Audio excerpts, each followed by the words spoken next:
aujourd'hui, on est avec un des acteurs de la nouvelle économie.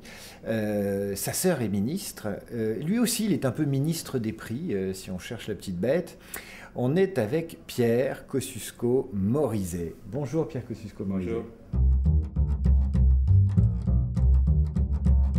J'étais avec déjà un de mes autres associés qui est mon directeur général et on a donc passé une annonce sur internet, c'était début 2001. On a vu débarquer dans ce qui était chez nous mais aussi le bureau, un roux barbu qui me ressemblait comme deux gouttes d'eau, qui a cru que c'était une farce au début, on était un peu interloqués. Et puis l'entretien s'est très très bien passé, le gars était très très bon, d'ailleurs il est mon associé directeur technique donc on en est ravis. Donc le rendez-vous se passe bien et là on parle d'une discussion, il me demande mon âge, je dis voilà j'ai 23 ans.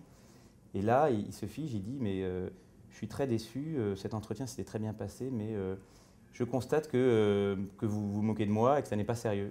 Qu'est-ce que vous voulez dire? Il dit, bah oui, je vois bien que vous n'avez pas 23 ans, tout ça n'est pas sérieux. J'ai dû lui montrer mon passeport, auquel cas là, il a dit, ah vraiment, je suis désolé, bon, bah, pour le coup, vous allez forcément jamais me prendre parce que vous me prenez pour un fou. Et donc, voilà, il est parti un peu dépité et puis on l'a embauché le lendemain. On essaye de prendre des gens qui sont... qui ont une certaine humilité. Je préfère prendre des gens qui ont plus envie d'apprendre et qui sont plus à l'écoute que peut-être des gens qui connaissent mieux un sujet mais qui finalement vont moins se remettre en cause. Être sympa pour moi, c'est avoir une certaine empathie, avoir plutôt envie d'être ouvert, avoir envie de rencontrer les gens, d'apprendre des choses, de découvrir des nouvelles choses. Et donc, si on n'est pas comme ça, on ne peut pas bosser dans un monde qui va aussi vite que l'Internet, que les nouvelles technologies.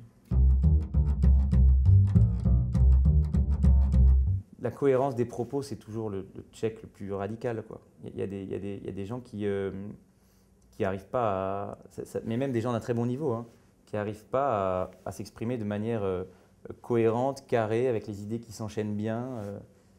Et là, c'est toujours complètement rédhibitoire. C'est comme l'orthographe à l'écrit. Moi, j'ai des gens qui font plein de fautes d'orthographe, j'ai beaucoup de mal. Mais plus que les fautes de syntaxe, c'est les idées qui s'enchaînent mal. C'est pas tellement ça, c'est plus...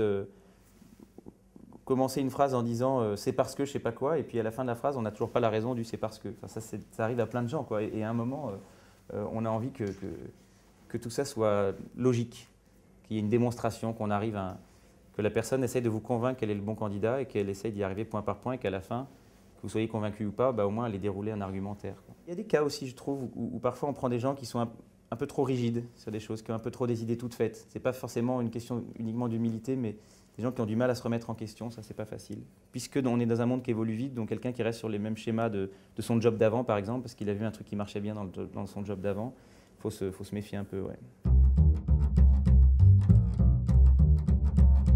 Je pense qu'il faut faire très attention effectivement à pas être trop homogène. Les 5 fondateurs de Price Minister, c'était plus ou moins le même âge, enfin à 5 ans près, mais en gros le même genre d'âge, plutôt des grandes écoles, etc. On ne voulait pas d'une boîte avec que des gens de 35 ans ou 30 ans, enfin, ou 25 à l'époque, qui avaient tous fait les mêmes écoles, parce que ça manque de richesse. Et parce que finalement, ce n'est pas tellement sympa d'être 200 personnes qui se ressemblent dans une boîte. Mais ça demande une démarche proactive, parce qu'effectivement, assez naturellement, comme on recrute beaucoup par cooptation, on va recruter des gens qui sont proches de nous. Donc on a fait exprès d'avoir beaucoup de femmes, d'avoir des nationalités différentes, etc., des formations différentes. Et parce que finalement, quand on se ressemble trop, on tourne un peu en rond assez vite et c'est pas bon pour la motivation, puis c'est pas bon pour la créativité non plus. Pour moi, on voit plus de choses, plus c'est décousu, plus on voit de choses. Et donc j'ai aucune trame, je parle dans tous les sens. On voit des gens, c'est pas forcément le premier entretien qu'ils ont, ils en ont peut-être eu plusieurs. Bah, à un moment, ils ont un discours qui est rodé, et c'est pas intéressant de les écouter raconter ce qu'ils ont déjà raconté à d'autres. Donc je passe un bon moment, je pose des questions qui n'ont pas forcément grand-chose à voir avec ce à quoi la personne s'attend.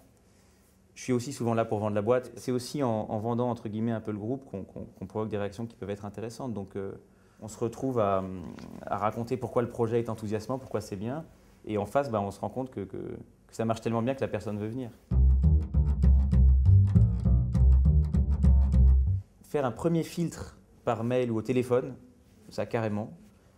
En revanche, prendre la décision d'embaucher quelqu'un sans le rencontrer physiquement, moi je ne ferai pas.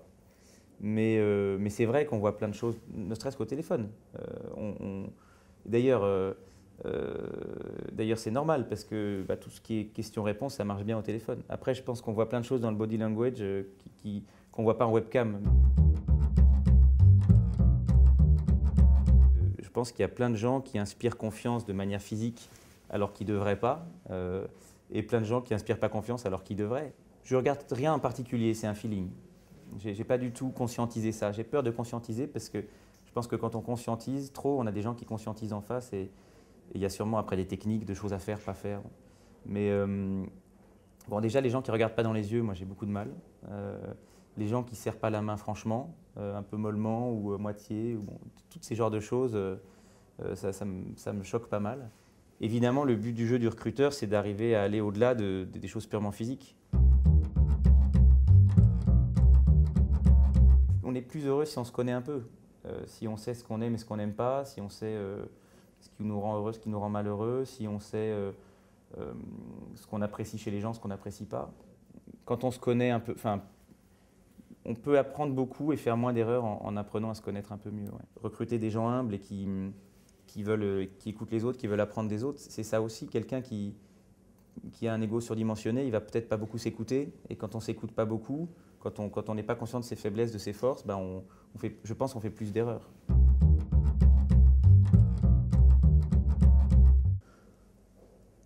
Je suis fier de la ligne Price Minister, objectivement. Je trouve que c'est une super boîte. Je suis très très fier qu'elle fonctionne.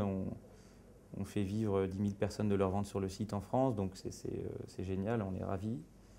Donc oui, donc c'est celle-là dont je suis le plus fier, c'est sûr. J'ai enlevé un truc, parce qu'à un moment j'avais mis que je parlais vietnamien couramment, et je l'ai enlevé parce que je ne sais plus dire un mot, parce que j'ai tout oublié. Voilà ce que j'ai enlevé. Mais je regrette de l'avoir enlevé, j'aurais aimé le laisser, j'aurais aimé continuer à parler.